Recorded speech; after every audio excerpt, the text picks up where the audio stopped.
Hi guys! Ngayon naman ituturo ko sa inyo ang step-by-step tutorial kung paano kayo makakuha ng inyong PSA Sinumar online gamit ang inyong cellphone. Open nyo lang yung Google search ng cellphone ninyo.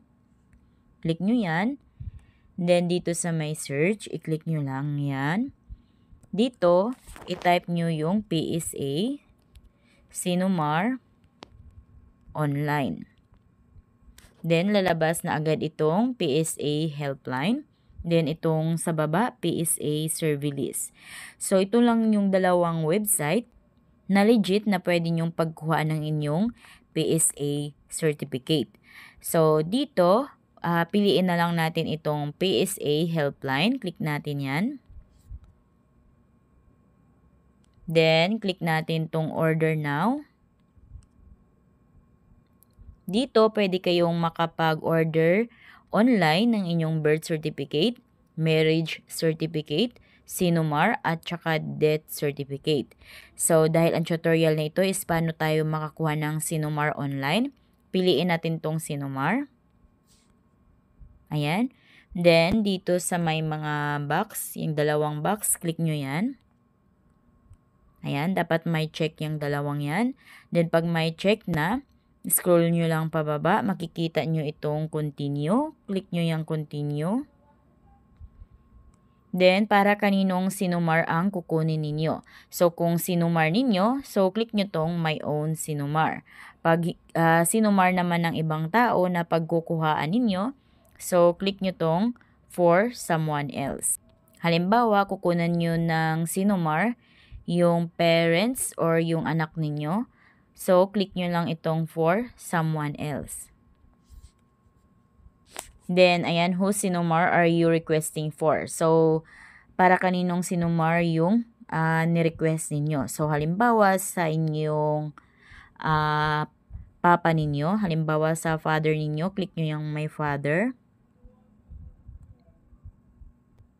Then, scroll nyo pababa, click nyo itong continue. Ayan, dahil nag-request kayo ng Sinumar ng father ninyo, so ito yung mga information na kailanganin mamaya. Ayan. Ngayon, click continue. Then, scroll nyo pababa.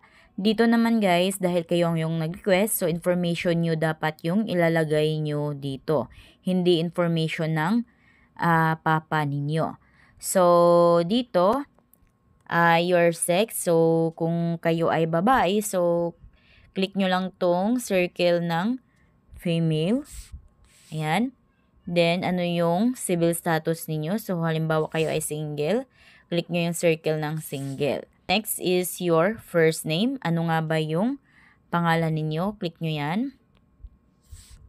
Pangalan ninyo, halimbawa is Nalin. Next is middle name. Click nyo yan. Halimbawa, Ramos. Tapos, apelyido is Santos. Ayan. Next is your birthday. Click nyo to. Anong month? Halimbawa, month is July. Click nyo itong July. Day naman, click nyo yung day. Halimbawa, 7. Click nyo yung 7. Year naman. Halimbawa, 1997. Ayan. Next is your government issued ID type. Dito guys, kung ano yung ID na meron kayo, so yun yung ipipresent ninyo sa magdi-deliver sa inyo. Dahil ito is i-deliver mismo sa address na ilalagay nyo dito. So, hihingian kayo ng ID ng delivery rider. So, para ma-confirm na kayo talaga yung nag-request ng Sinumar. So, sa inyo lang ito ibibigay. Ngayon, click natin tong select ID type. Ayan, mamimili kayo dito kung anong ID ang meron kayo. So, of course, kung wala dito, so, hindi yun hindi pwedeng gamitin. So, kung ano lang yun nandito, yun yung pipiliin ninyo. Halimbawa, yung ID na meron kayo is driver's license. Click natin yan. Ayan. So, dahil yan yung pinili natin, driver's license, so yan yung ipipresent or ipapakita natin sa delivery rider na mag-deliver ng PSA Sinumar sa inyo. So again, dapat kung ano yung nakalagay na information dito is dapat match yan sa ID ninyo. Ngayon, click na natin tong continue. Dito naman, ito na yung father's name information ninyo. So, information na ito ng papa ninyo. Dito, lagay nyo lang yung pangalan ng papa ninyo, middle name niya, apelyido niya, at kung anong kasarian niya. So, of course, male, automatic, nandito na dahil father. Next is your father's birthday. So, ano nga ba yung month na pinanganak yung papa ninyo, day, at saka year. Then, after nyo ma-double check yung mga information na nilagay nyo dyan, so, click nyo na itong continue. Halimbawa, yung papa ninyo is walang father's name, so, lagyan nyo ng check yung box, click nyo yan. Ayan, so halimbawa lamang yan. Pero kung meron, so of course, uncheck natin yan. Click natin yung box. Tapos, lagay nyo dito yung pangalan ng papa ninyo.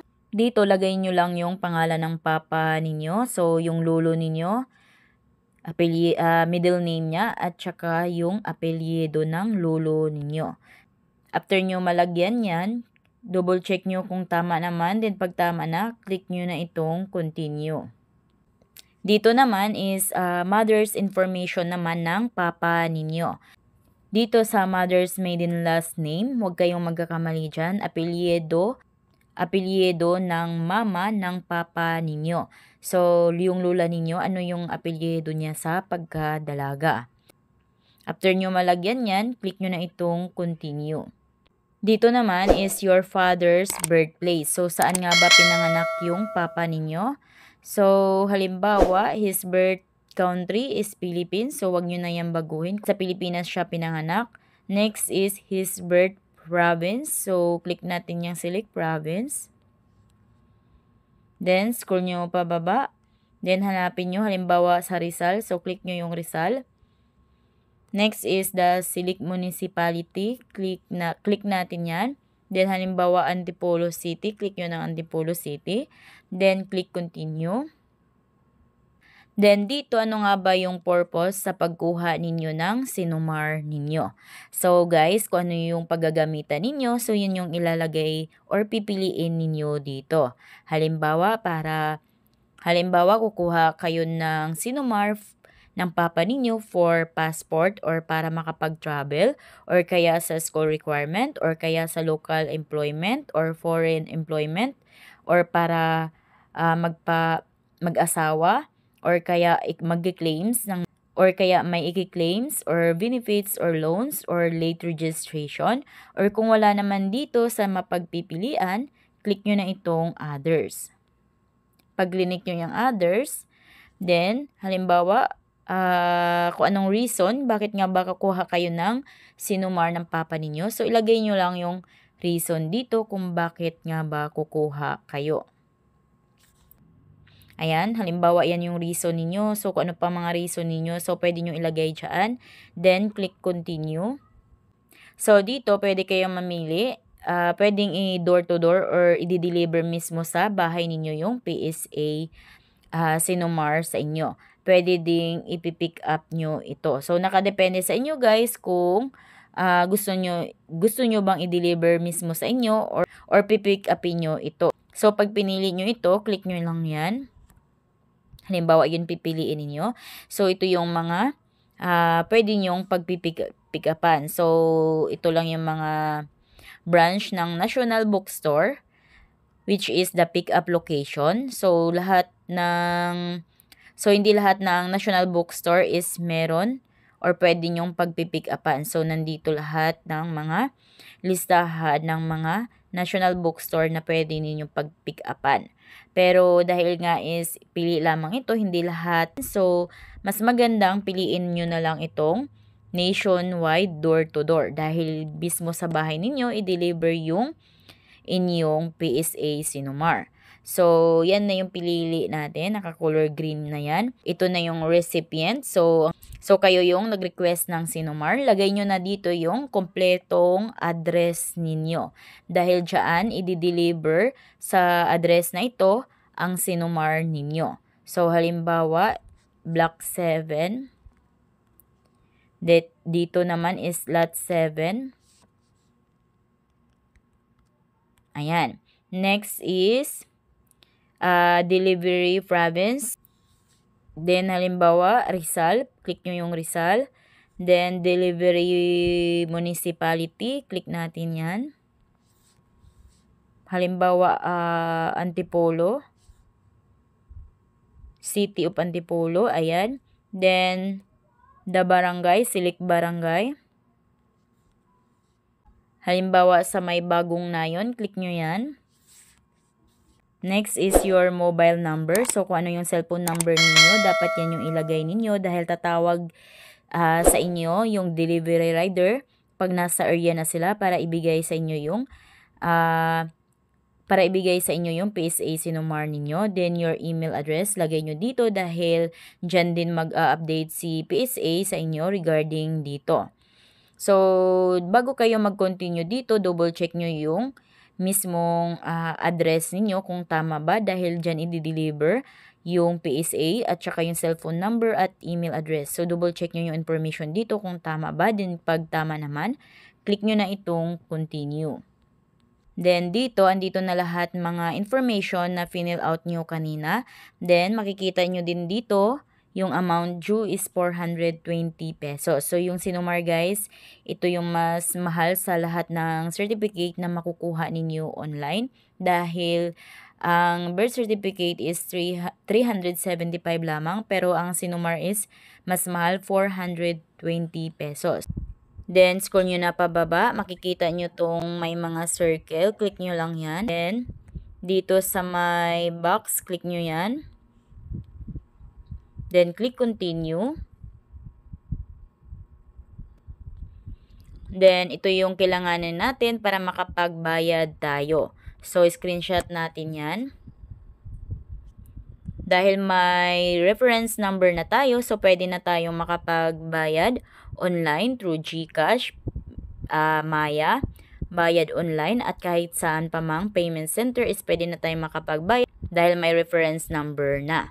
So, take note, hindi ito ma-process hanggat hindi nyo ito bayaran online or kung saang payment center pag once na hindi nyo ito mabayaran. So, of course, hindi i-deliver sa inyo, hindi ito mapa-process. So, ganun lang guys kung paano kayo makakuha ng inyong PSA Sinumar online gamit ang inyong cellphone. So, kung kayo ay bago sa aking vlog, please consider to subscribe para updated kayo lagi sa mga videos ko. Thank you for watching!